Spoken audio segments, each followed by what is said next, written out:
नमस्कार, मैं हूं आशीष कुमार सिंह और आप देख रहे हैं यूपी कनेक्ट। यूपी कनेक्ट में आज चर्चा करने के लिए हमारे साथ मौजूद हैं लखनऊ से वरिष्ठ पत्रकार मुकुल त्रिपाठी। मुकुल जी, आज तो योगी और भागवत जी की बड़ी लंबी मैराथन बैठक मथुरा में हुई।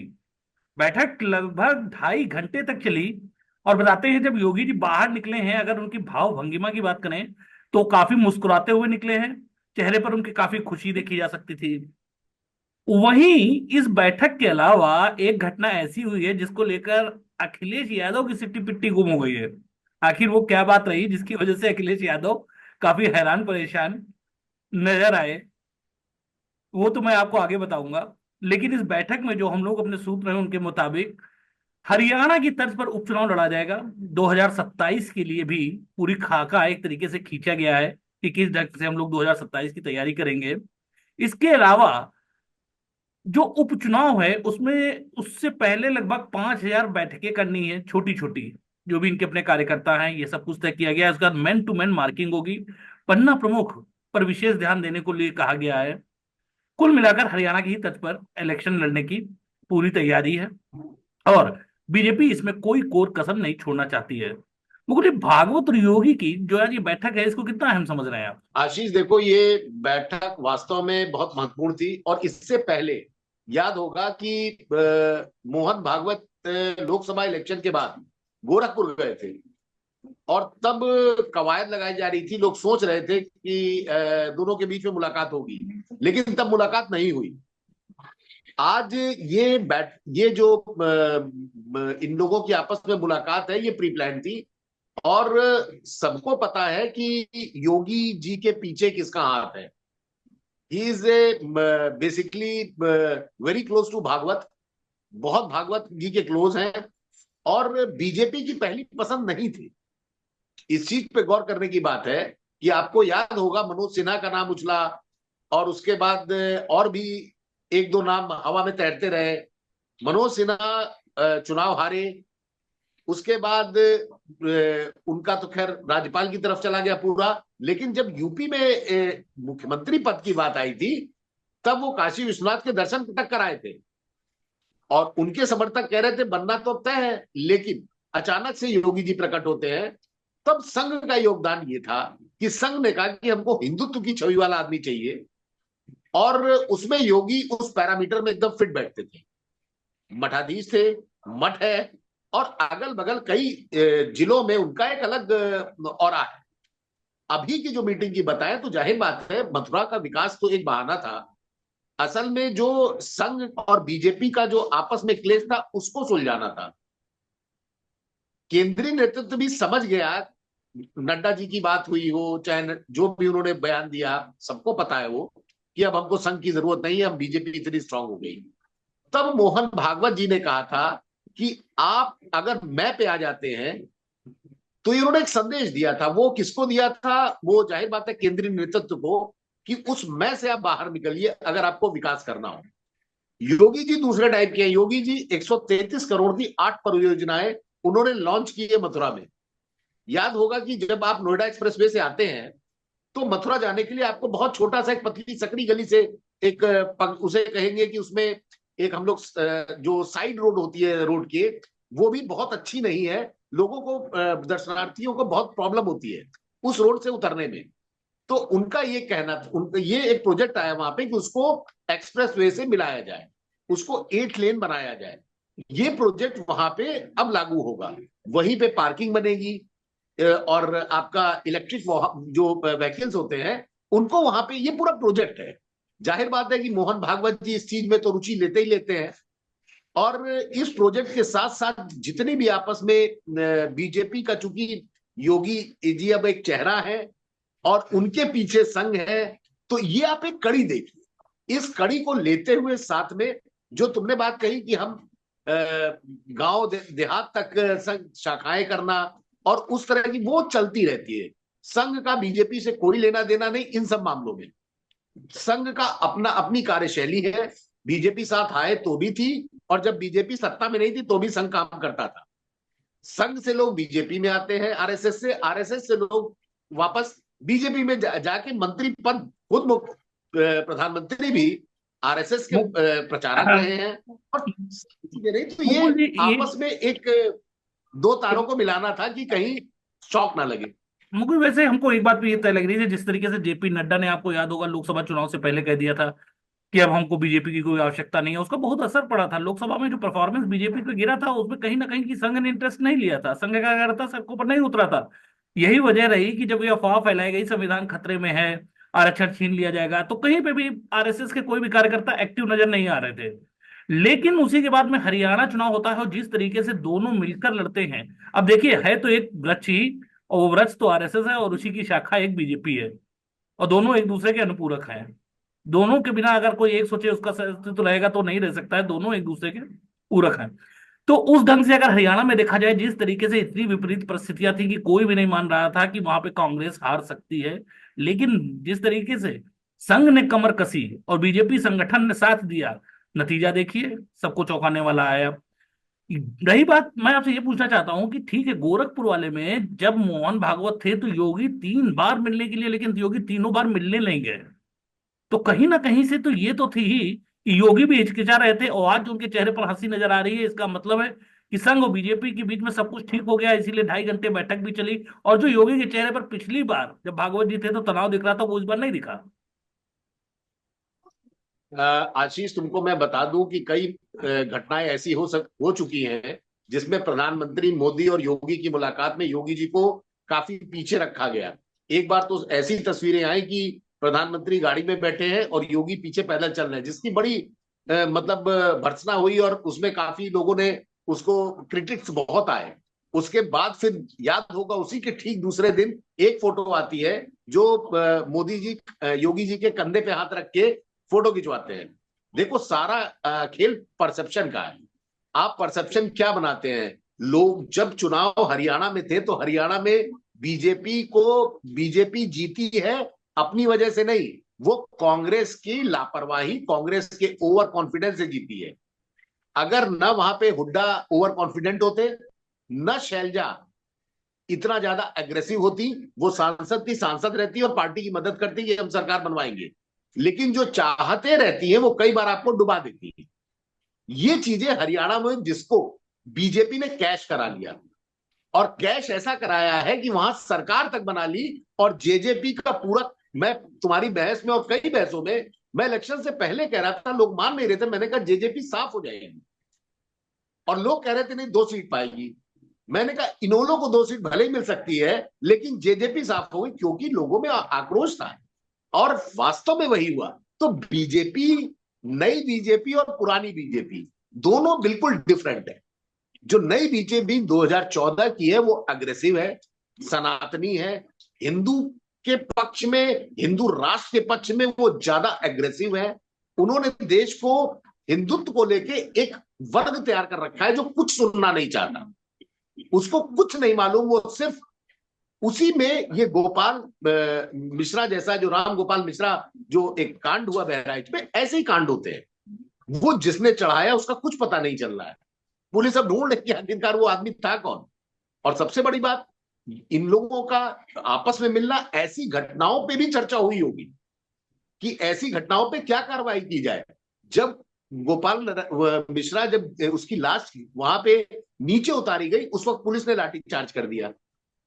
तो लाठीचार्ज कर दिया तो बात तो सरकार पे आएगी ना, तो उसके जिम्मेदार कौन रहेगा?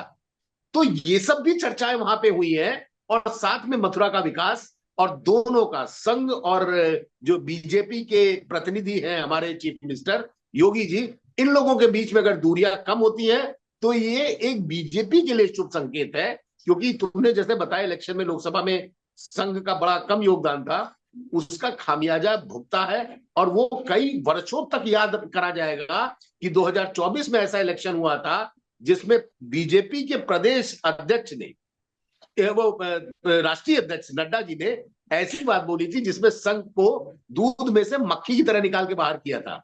क्योंकि वो बहुत बड़ा कटाक्ष था, एक पार्टी को आपने इतना बड़ा बना दिया कि जो आपकी मां है आप उसको भूल गए।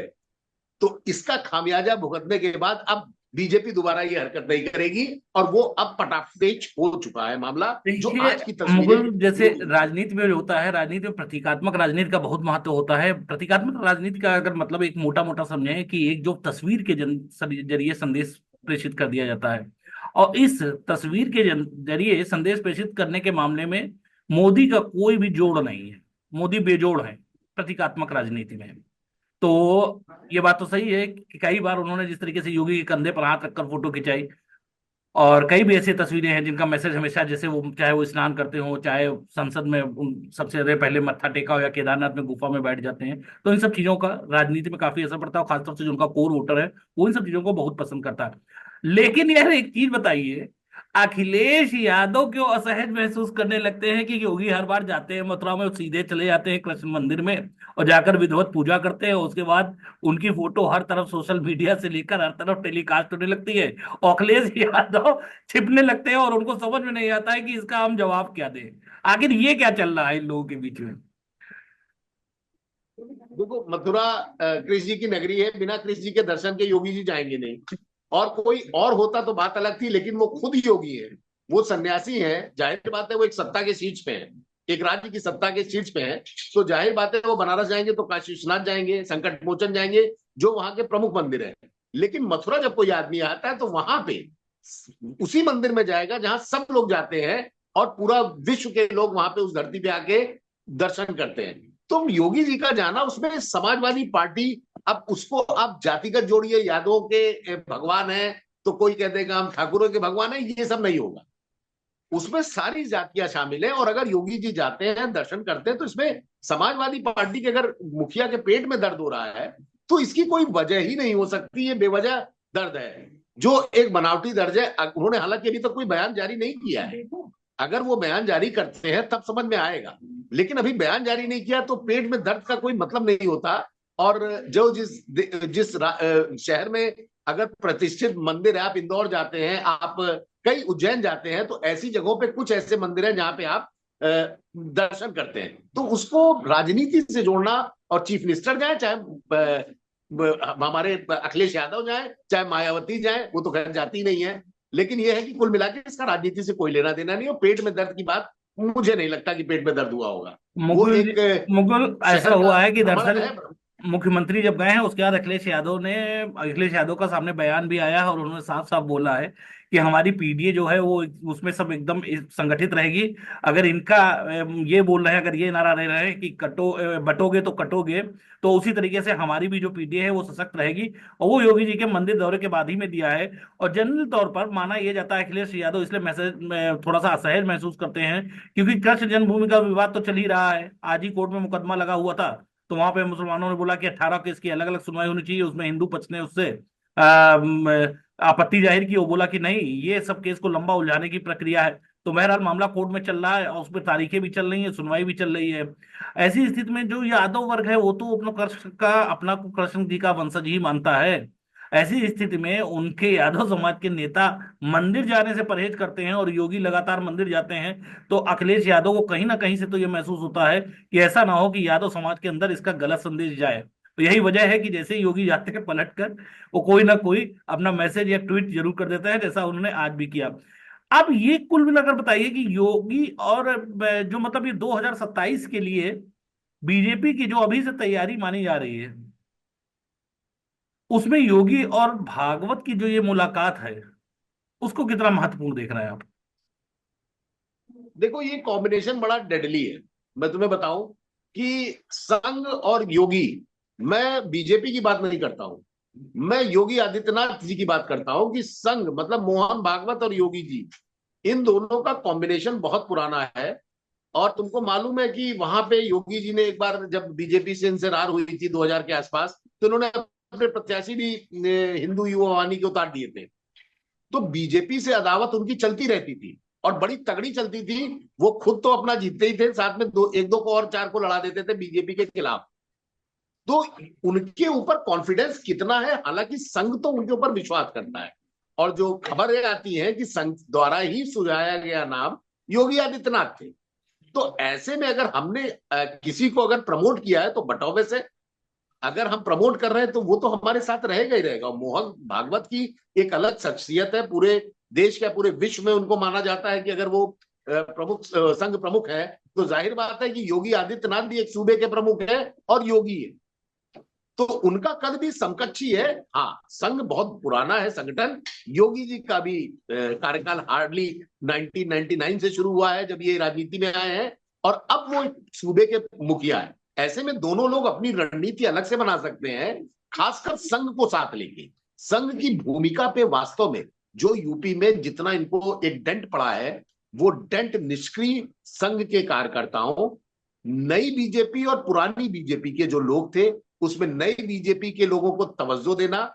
और तुमको बता दें आशीष, जो नई बीजेपी 2014 के बाद आई है और 2017 के बाद जो यूपी में आई है, उसमें ज्यादातर समाजवादी पार्टी और बसपा के लोग हैं, और उसमें कांग्रेस भी शामिल है।